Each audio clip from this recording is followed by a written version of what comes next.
I do just want to start by thanking Angel, obviously, for the hard work that she's put into this book. Yay!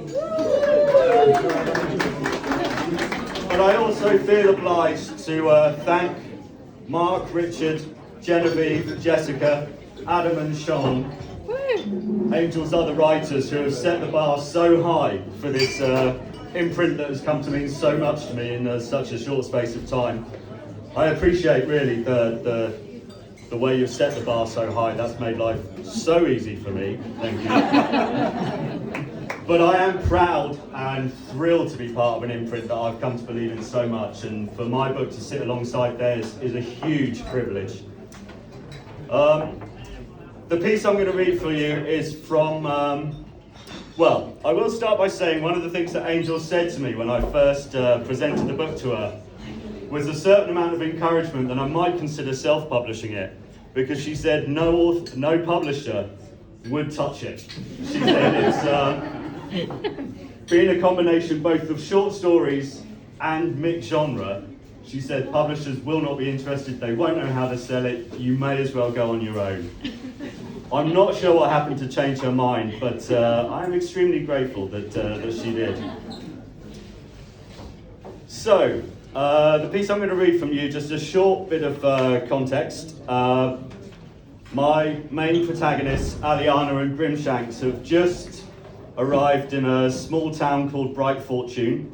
They're travelling through a fairly unsettled area in this new continent that has been discovered. And their plan is just to spend the night and then carry on. However, while they're there, a farmer comes from the plains and says that his daughter has been abducted by orcs. And because Grimshanks, an orc, is naturally a bit concerned about this and how he might be met, they are now tentatively waiting to see what the situation is. So, there were about 30 men gathered below. Aliana spotted the plains farmer and the nightman from the dock stood with a portly gentleman whose air suggested he might be the mayor. Amongst the crowd, which seemed to be mostly made up of miners, were a couple of soldiers, as well as the innkeeper. There was a lot of talk, but Aliana sensed immediately that far from the bloodthirsty atmosphere of vengeance she had feared, most of it appeared to be centred on sleep, or the lack of it, breakfast, and what seemed like a healthy disbelief for the old man's accusations. As Aliana stood there, the innkeeper's daughter scurried over, and Aliana managed to wangle first dibs on breakfast, the girl agreeing to take some up to their room as soon as it was prepared. Aliana, with only a small amount of difficulty, managed to negotiate her way through the gathering and stepped out of the front door. In the absence of any lynch mobs, it seemed sensible enough to stick with their original plan of replenishing their supplies and leaving Bright Fortune behind to sort out Bright Fortune's problems, while she and Grimshanks set about looking after Aliana and Grimshanks. And the trading post sat at the far end of the dock where the Kobayashi left Bright Fortune, heading seawards. Aliana was up early and, as a consequence, found herself presented with a locked door when she arrived. Deliberating over whether to bang on the door and try and raise someone, or to take a brief walk and try again in 10 minutes, she dithered, lighting her last cheroot to stall the decision momentarily. She watched the river for a few minutes before she heard the sound of a door unlocking and the drawing back of a heavy bolt. Tossing her cheroot in the water, she turned around in time to see what looked like the oldest woman she had ever seen opening the door to the trading post. Aliana made a greeting, and the old woman made a sound that Aliana assumed was her greeting reciprocated. But before she could develop the conversation further, the old woman had gone back inside. Aliana shrugged to herself and followed her in. Inside, the trading post was dark. Windows were mostly blocked with stacks of goods or shelves, or else were shuttered.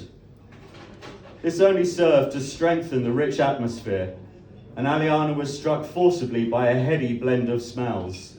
The aroma of pipeweed, spices and herbs, mixed with the pungent odour of fresh skins and the whiff of gunpowder. As she stood in the doorway, she could see farming tools stacked next to piles of boots, boxes of candles stacked on crates of knives, sacks of grains, pots, pans, even what looked like a couple of stills. There were no weapons in sight, but Aliana guessed they were there amid the chaos. The old woman was pottering about behind the counter and seemed uninterested in her customer. Aliana briefly wondered how such a town as Bright Fortune could sustain such a richly supplied trading post, but she soon spotted the congressional badge above a doorway that led to some back storeroom. Eager to push the human settlements ever outwards, Congress would be making sure such border towns wanted for nothing, even going so far as to subsidise some deliveries where necessary. Aliana was somewhat relieved to find the old woman was in no mood to chat. She briefly set about collecting the few things they were running low on, and was pleased to find that the relatively harsh life of Bright Fortune was keeping prices down, except for luxuries such as her cheroots, but then that was to be expected, and even the wandering life demanded some luxury. After paying the bill, she hefted the sack of goods onto her shoulder and stepped out onto the porch to find a dozen or so soldiers on horseback waiting outside in the street. Their captain, a handsome fellow with long blonde hair and a luxuriant moustache, was grinning and made a theatrical show of removing his hat and bowing low in the saddle. Well, well, Miss Aliana Kindleton, as I live and breathe. Aliana slammed the door behind her, the breakfast things rattling on the table. Grimshanks looked up, his hand reaching instinctively for his knife, until he could see it was anger and not fear that had provoked her. He watched as Aliana stood in the doorway, her hands on her hips, visibly fuming. That low-down, no-good Oakley? Aliana nodded. It appears that we won't be leaving Bright Fortune anytime soon, Shanks. Leastways, not in the direction we intended. A knock at the door cut her off, and before either of them could respond to it, Captain Oakley had let himself in. Grimshanks was on his feet in an instant, his knife now in his hand and pointing at Oakley. Oakley, for his part, was unarmed and showed his hands, palms out to the orc. Now, Shanks, don't upset yourself. I've only come to talk. Aliana nodded at the orc's questioning look and, biting her lip in fury, sat herself in the chair beside the bed. Grimshanks rested again against the windowsill, his knife lowered, eyeing Oakley warily. Oakley waited for an invitation to sit, but the invite was unforthcoming, so he adjusted his stance and folded his arms. It seems we've crossed paths again, at a convenient moment for myself. We've been called in to help with a little bit of local trouble. A young girl has run off with a Greyskin lover, and her father's mighty keen to get her back. He paused at this point, letting the situation register with the pair. A mischievous grin crossed his face as he began again. Now, this ain't the first time I've seen this happen, and this girl ain't the first in this situation to be connected to some important folk back east. It seems she was promised when she came of age to a young man whose father is a prominent businessman back a ways along the Kobayashi.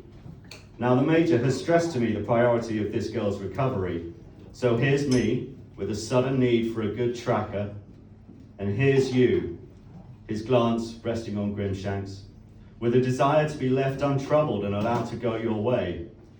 Looks to me we may be in a position to help each other out. Grimshanks let the silence rest for a little while in the room before responding.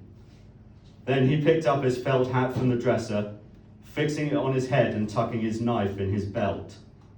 So, where do we start?